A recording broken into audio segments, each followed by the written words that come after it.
The kind soul under a tree. An Asura was born to the sage Kashyapa and his wife Maya. He was named Surapadman. As he was a mighty warrior, he became the king of all kings in the three worlds. His atrocities on his fellow kings were so cruel that even the Devas were reeling under his autocratic rule. None was able to fight against him, and hence everyone lived in eternal fear and distress. Lord Brahma's four sons were Sanaka, Sanandana, Sanatana, and Sanat Kumara. All these four went to Mount Kailash to get Mantropatesa from Lord Shiva. Nandideva, the celestial guard of Lord Shiva, welcomed them and presented them to his Lord. The four scholars chanted the Vedic verses in praise of Lord Shiva.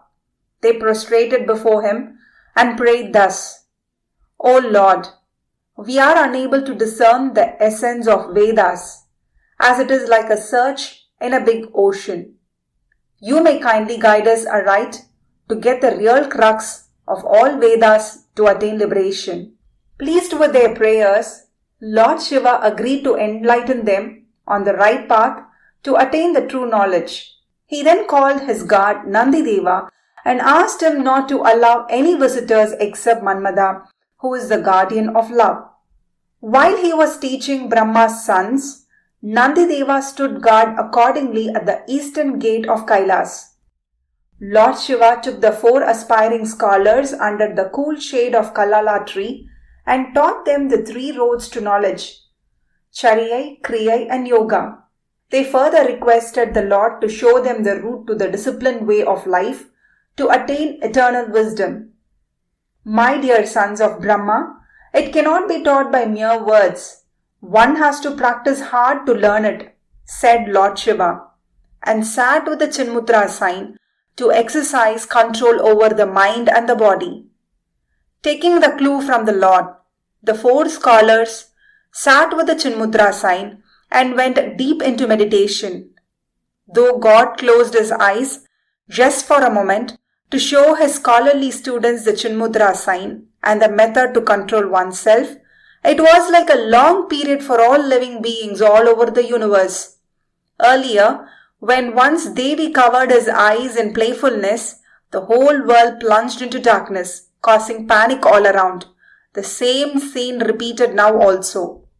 When Lord Shiva sat in meditation, all his creations also followed suit and desired to stay in yoga only. None had any worldly desires. As desire is the root cause of all evils, the world became bereft of all sins. All men sought the path of devotion and dedication to heavenly virtues. The birth rate started falling, and even the evil-minded turned away from ignoble deeds. However, at this time, the Asura king Surapadman became more powerful. His atrocities grew by leaps and bounds. He tortured everyone, especially the Devas, at their mere appearance before him. His son Bhanugopan was sent to fetch King Indra to his court. When Bhanugopan went in search, Indra and his wife Indrani had gone elsewhere. Annoyed at this, Bhanugopan waged a war and defeated everyone at Amaravati, the capital city of Devas, and took Indra's son Jayantan as hostage. When the news of Jayanta being taken away as hostage to the Asura's court reached Indra, he was shocked. Unable to counter the Asura, he ran for help to Lord Shiva. He sat meditating on him in a suitable place at the foot of the Himalayas. Lord Shiva appeared before Indra and asked him innocently as to what he wanted of him. Indra prostrated at his feet and prayed with tears in his eyes. "O my Lord, you are omnipresent. You are fully aware of what has happened. Surapadman has gone beyond his limits in torturing Devas. They are reeling in great pain, like helpless worms. None has the strength to stand up against him.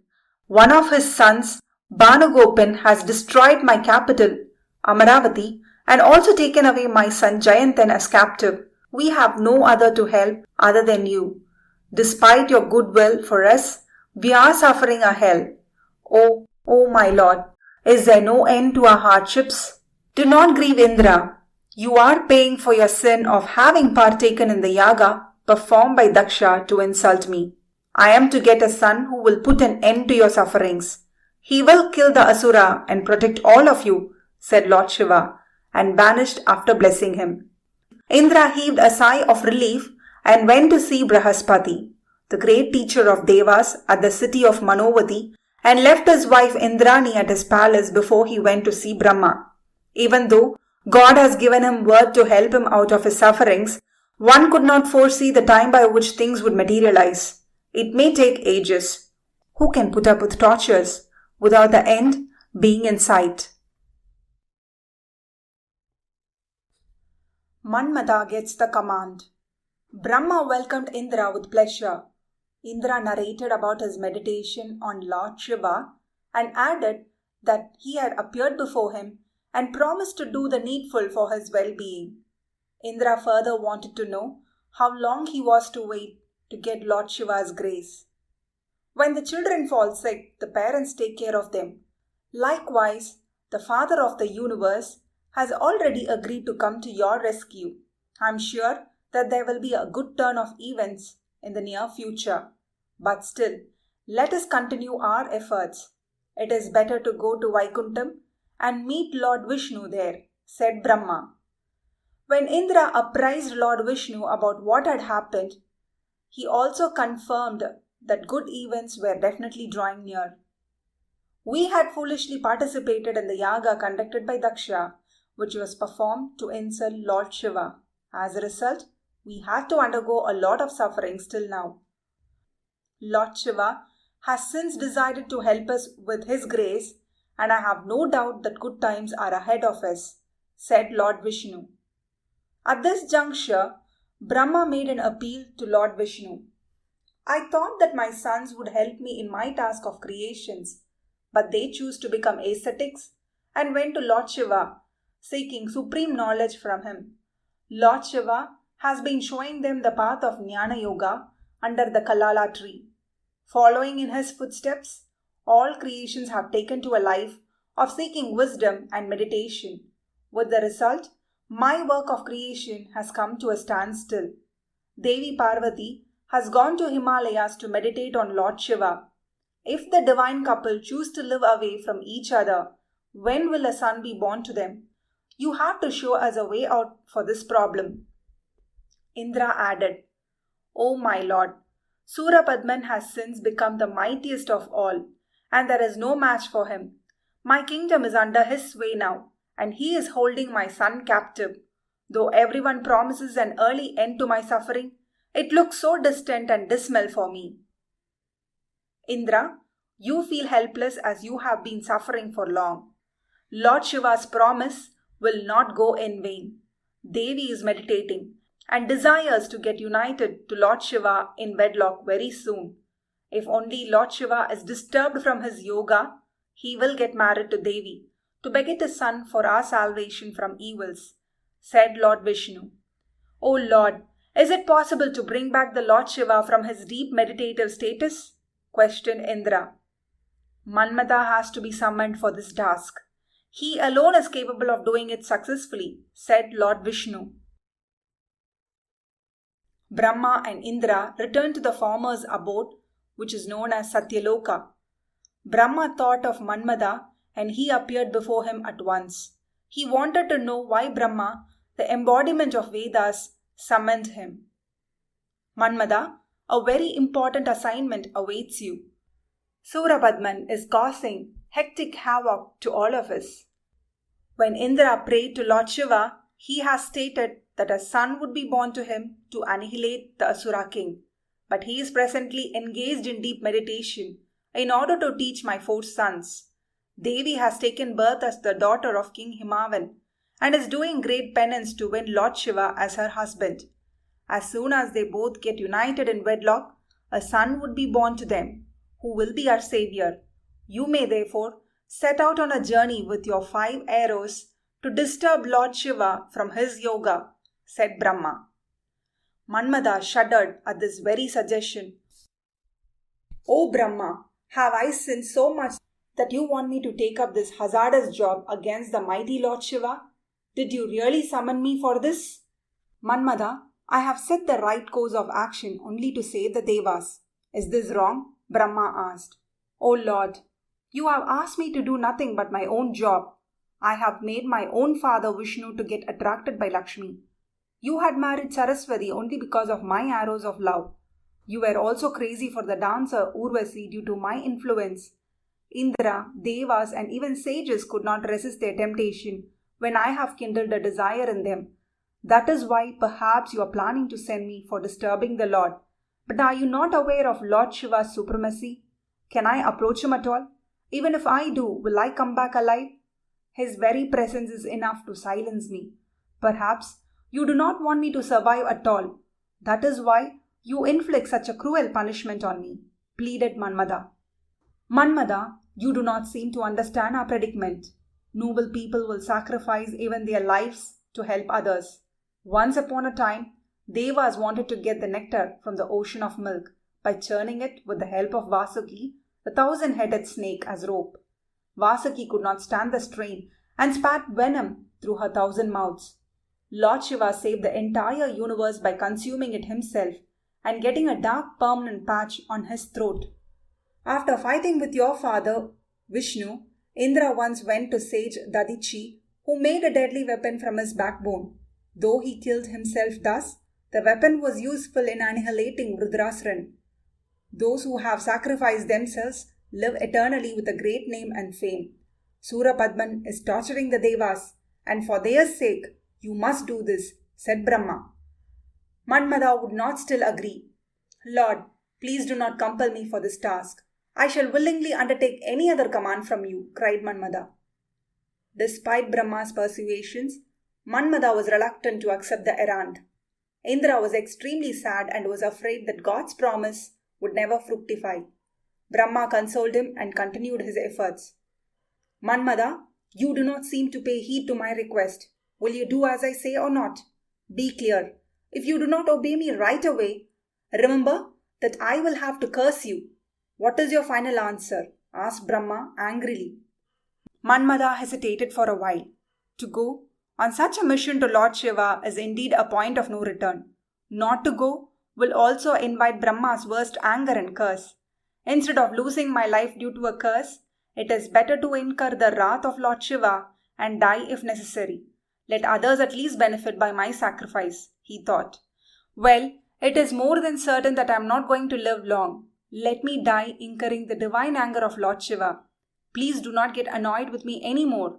I am going to Mount Kailash right away, he said. Indra was happy and hugged Manmada. Manmada, do not fear. You are doing so much good to me. I have no words to praise or thank you. You will be instrumental for the birth of a son for Lord Shiva, and that will put an end to our agony. Somehow, please disturb Lord Shiva to the extent that he comes out of his yoga and goes in search of a reunion with Devi, he said. When Lord Shiva's yoga is disturbed, Manmada will not escape his anger too. Fully being aware of this, Manmada left for Kailash, taking leave of Indra and Brahma. Brahma wished him well for success and said that he would follow him. On returning home, Manmada related to his wife Rati all that happened in Satyaloka. She was shivering in fear of the consequences and hence wanted to go with him. Manmada could not persuade her to stay back. He started on his mission with her in his chariot of southern wind. The spark that burned down Manmada. When Manmada reached the eastern gates of Mount Kailash, he saw Nandideva standing guard there. He got down from his chariot and greeted him. Manmada, what is your mission in coming here? If you have come to meet the Lord, this is not the time for that, said Nandideva. Nandideva, I am aware of the situation obtaining here. Lord has undertaken to teach Yoga Nishtha to the sons of Brahma. This has resulted in prolonging the sufferings of Devas. If I am able to disturb the Lord from his yoga, he will marry Devi Parvati and a son will be born to them. Their son alone can put an end to Devas' miseries. So, I have been sent by Devas to achieve this end. Kindly allow me to enter, asked Manmada. For a moment, Nandideva got wild with anger when he learned that Manmada had come there to disturb his lord. Next moment, he remembered his master's order to allow Manmada alone inside. So he smiled and said, Manmada, Lord has ordered that nobody should be permitted to enter. I suggest that you enter through the western gate. When Manmada left, Nandideva felt sorry for him. Once Manmada breaks Lord's Yoganishta, he will not be spared. Devas have decided to sacrifice Manmada for their happiness, he thought. As soon as Manmada entered through the western gate and sighted the Lord in his yoga posture, he swooned thinking of the consequences if he acted as directed by Brahma. Rati had to wake him up and still he was very nervous. At the same time, he heard a voice from outside the celestial abode. Indra had followed Manmada to check if he had carried out the directives. He had persuaded Brahma and Devas also to follow him, all of them by praying to the Lord from outside the eastern gate. Gathering courage once again, Manmada went near Lord Shiva. Shivering with fear, he took his sugarcane bow and arrows of flowers and aimed at the Lord. His arrows of flowers straight hit the Lord and he woke up from his yoga. His anger knew no bounds. His third eye in the forehead emitted a spark that instantaneously burned down Manmada. Mount Kailash was surrounded by smoke. Devas were shocked to see the smoke all around. They asked Nandideva as to what has happened. Nandideva could rightly guess the cause for the smoke. With tears in his eyes, he said, knowing fully well what was to follow, Manmada made bold to shoot his arrows of love at Lord Shiva. Alas, Lord Shiva in his anger has burnt him down and hence the smoke. There was a mixed reaction for this among the Devas. On one side, they rejoiced that Lord Shiva has come out of his yoga now. On the other, they felt sorry for the demise of Manmada. They expected the Lord to go in search of Devi to marry her. Rati saw a lightning-like spark from Lord's forehead, and next moment Manmada had been reduced to ashes right before her eyes. She cried aloud for her husband. She was in tears. Devas have sacrificed her husband to achieve what they wanted. Is this a good outcome? Where are they now? She had lost her husband. You had ruled all the worlds with your sugarcane bow and arrows of flowers. You have vowed before the sacred fire that you would never leave me alone. In order to help the Devas, you have deserted me. How will I face the other women? They may dislike even looking at me. When you were in distress, none has turned up to save you. She went on lamenting the irreparable loss that she suffered. Lord Shiva went into Yoganishta again, as he still wanted to test the patience of Devas. Devas were disappointed at this turn of events, and they were further worried that the sacrifice of the life of Manmada has also gone in vain. All of them started praying unanimously. We have surrendered to you totally, Lord. Can you still be silent? Are you not the repository of kindness? As long as you are away from Devi, the greater are our problems. Please take pity on us and come to our rescue. Lord Shiva summoned Nandideva and asked him to usher in the waiting Devas. Nandideva allowed them in, and they chanted in chorus from Vedas, singing the Lord's praise profusely. With an air of innocence, Lord asked them for the reason of their visit. Indra and others again pleaded before him, You are omniscient, my Lord. Devi is meditating at the foot of the Himalayas waiting to marry you. It is high time you concede to her desire and get a son to save us from our sad plight. Your wish will be fulfilled soon. Do not fear any more, Lord said. Devas once again fell at his feet and took leave of him. Rati appeared there in tears and started presenting her pathetic plea. Lord Almighty, none has come to grieve once they approach you. Devas have been blessed by you to get what they want. My husband was their messenger and he has been unduly punished. Is this justified? Does this speak well of your abundant grace for the devotees? Calm down, Rati. None can win over destiny. Your husband is no exception to this rule. Don't grieve too much. I shall go very soon to marry Devi, and then your husband also will come back to life, Lord said. Rati Devi felt consoled and left in peace.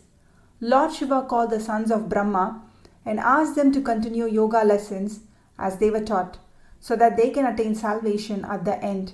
Accordingly, the four enlightened sons of Brahma took his blessings and left.